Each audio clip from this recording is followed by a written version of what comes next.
Assalamualaikum warahmatullahi wabarakatuh. Perkenalkan, nama saya Rizky Umar Salim. NRP saya 21006014. Saya dari kelas 4 D4 Teknik Elektronika A. Di sini saya akan mempresentasikan tugas mata kuliah Keselamatan dan Kesehatan Kerja dan Standar Internasional dalam topik pembahasan yang saya bahas dalam presentasi kali ini, yaitu penerapan K3 pada pesawat terbang untuk penerbangan pesawat kargo. Adapun latar belakangnya sendiri yaitu keselamatan penerbangan sangat penting dan terkait erat dengan faktor manusia, baik sebelum maupun selama penerbangan berlangsung. Salah satu penyebab kecelakaan pesawat adalah penanganan kargo yang tidak sesuai dengan prosedur, yang dapat memicu kecelakaan saat take off, landing, atau dalam penerbangan. Perusahaan ground handling berperan penting sebagai mitra maskapai penerbangan dalam operasi darat dan harus mematuhi peraturan keselamatan. Implementasi ISAGO atau International Standard of Ground Operation membantu perusahaan ground handling memenuhi standar keselamatan internasional dan menciptakan budaya keselamatan di perusahaan. Keselamatan berarti mengendalikan kerugian yang tidak diinginkan seperti cedera atau kerusakan.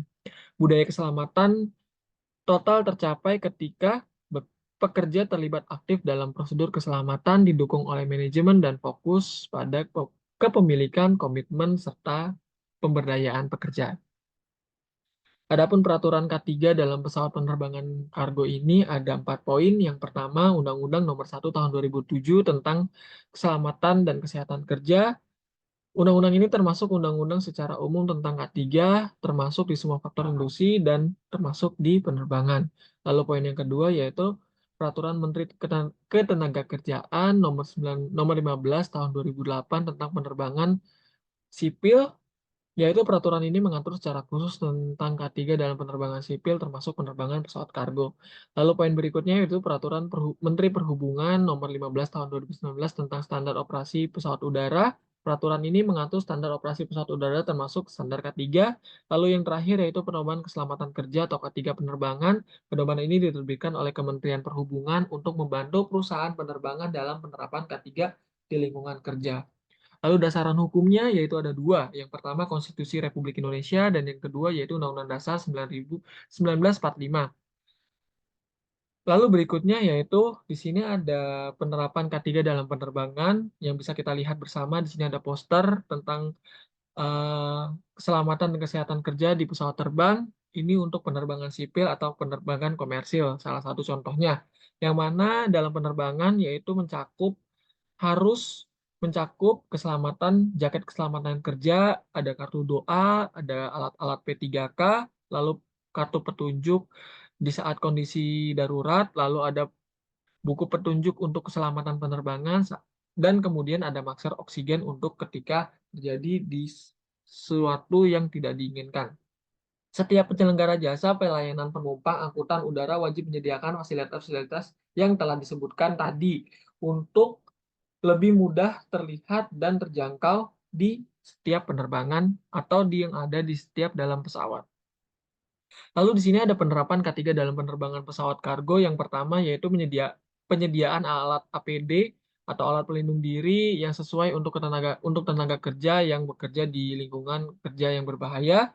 Berikutnya pemberian pelatihan K3 kepada tenaga kerja. Lalu poin yang ketiga yaitu membuat dan pelaksanaan prosedur K3 untuk semua kegiatan kerja. Lalu poin berikutnya pemeriksaan kesehatan berkala bagi tenaga kerja. Lalu poin terakhir yaitu memantau dan evaluasi pelaksanaan K3 secara berkala. Lalu manfaat dari penerapan tersebut dan manfaat penerapan K3 dalam penerbangan pesawat kargo ini ada 4 poin. Poin yang pertama yaitu meningkatkan keselamatan kerja. Lalu poin berikutnya itu meningkatkan efisiensi dan produktivitas kerja dan menghindari kecelakaan kerja dan penyakit kerja serta meningkatkan citra perusahaan penerbangan. Tujuan analisis faktor budaya K3 dalam penerbangan pesawat kargo ini ada 4. Yang pertama yaitu melindungi keselamatan dan kesehatan kerja K3 di tenaga kerja yang dapat bekerja di lingkungan penerbangan pesawat kargo berisiko tinggi dalam mengalami kecelakaan kerja dan penyakit akibat kerja. Lalu poin berikutnya itu meningkatkan efisiensi dan produktivitas kerja. Tenaga kerja yang sehat dan aman akan lebih produktif dalam bekerja. Poin berikutnya itu menghindari kecelakaan kerja dan penyakit akibat kerja. Kecelakaan kerja dan penyakit akibat kerja ini dapat menyebabkan kerugian yang besar bagi perusahaan. Lalu poin yang terakhir yaitu meningkatkan citra perusahaan penerbangan. Perusahaan penerbangan yang menerapkan K3 dengan baik dan maksimal akan memiliki citra yang positif di masyarakat. Lalu kesimpulannya dari presentasi kali ini yaitu merupakan penerapan K3 dalam penerbangan pesawat kargo sangat penting untuk melindungi keselamatan dan kesehatan tenaga kerjanya, meningkatkan efisiensi dan produktivitas kerja, serta menghindari kecelakaan kerja dan penyakit akibat kerja. Jika penerapan K3 itu diimplementasikan, perusahaan penerbangan harus mematuhi semua peraturan dan ketentuan K3 yang berlaku untuk memastikan keselamatan dan kesehatan tenaga kerjanya. Terima kasih atas waktu dan kesempatannya. Saya Rizky Umar Salim, mohon undur diri. Wassalamualaikum warahmatullahi wabarakatuh.